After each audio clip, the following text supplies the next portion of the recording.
Kisah-kisah menarik dari Alkitab tentang bagaimana Tuhan memanggil Samuel.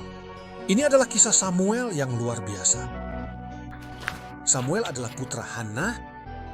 Lihat Samuel. Hana tidak dapat memiliki anak untuk waktu yang sangat lama. Dia sangat sedih tentang hal itu. Namun setelah banyak berdoa, Tuhan Allah akhirnya memberinya seorang putra. Dia berdiri cantik. Terima kasih, Ibu. Imam Eli telah berjanji padanya di kemah pertemuan bahwa dia akan memiliki seorang putra untuk mendapatkan. Halo, Pendeta Eli. Imam Eli berada di kemah pertemuan dan melayani Tuhan di sana. Jika orang Yahudi ingin mempersembahkan sesuatu kepada Tuhan, misalnya sepotong daging terbaik, Eli akan mempersembahkannya kepada Tuhan bagi mereka di atas altar yang menyala. Eli yang lebih tua juga memiliki 2 orang putra, Hofni dan Pinias. Mereka membantu ayah mereka di tabernakel. Tetapi Hofni dan Pinias tidak begitu baik sama sekali. Itulah beberapa contoh hadiahnya. Tuhan yang dimaksudkan. Tawa now. Dan Imam Eli melihat hal ini, tetapi tidak berbuat apa-apa. Dan itu membuat Tuhan marah dan sedih. Ketika Samuel sudah cukup umur, Hana membawanya kepada Imam Eli. Ayo Samuel. Hana sangat bersyukur kepada Tuhan atas putranya sehingga dia ingin mengembalikan Samuel kepada Tuhan. Samuel belajar banyak dari Imam Eli dan ia membantu Eli yang sudah tua dengan baik di tabernakel. Ia belajar darinya bagaimana melayani Tuhan dan bagaimana berdoa kepada Tuhan. Tuhan yang perkasa, berbahagialah orang-orang yang tinggal di rumahmu karena mereka dapat Selalu bersyukur kepadamu. Pada suatu hari yang sudah sangat larut, Eli pergi tidur, tetapi Samuel tertidur di kemah suci. Selamat malam, anak muda. Lalu tiba-tiba terdengar suara. Samuel.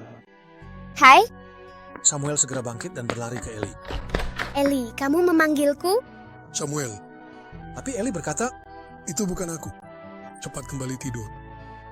dan Samuel melakukannya. Namun malam itu terdengar lagi sebuah suara. Samuel. Hai, Dan sekali lagi Samuel berlari cepat ke kamar Eli. kau benar-benar meneleponku? Anda keliru. Itu bukan aku. Sekarang kembali tidur, nak. Tapi kemudian untuk ketiga kalinya. Samuel. Dan sekali lagi Samuel berlari menemui Eli. 3 kali Eli mengerti bahwa Tuhanlah yang ingin mengatakan sesuatu kepada Samuel.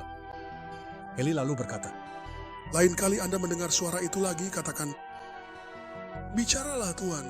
Nada akan didengarkan. Itu bagus. Samuel kembali lagi, tetapi untuk keempat kalinya suara itu terdengar. Samuel, Samuel, can you hear me? Dan Samuel berkata, Berbicaralah Tuhan, sebab hambamu ini mendengar. lalu Tuhan berfirman, Aku sangat kecewa dengan perilaku buruk Hofni dan Binias, tapi juga pada Eli karena dia tidak melakukan apa-apa. Aku juga harus menghukum keluarga Eli dengan berat karena hal itu. Samuel sangat terkejut mendengarnya. Dan keesokan paginya, ia sangat berat hati untuk menceritakan hal ini kepada Eli. Samuel, apakah Tuhan mengatakan sesuatu kepadamu tadi malam? Dengan sedih, Samuel mengangguk dan menceritakan kepada Eli semua yang Tuhan katakan kepadanya malam itu. Dan dia marah padamu.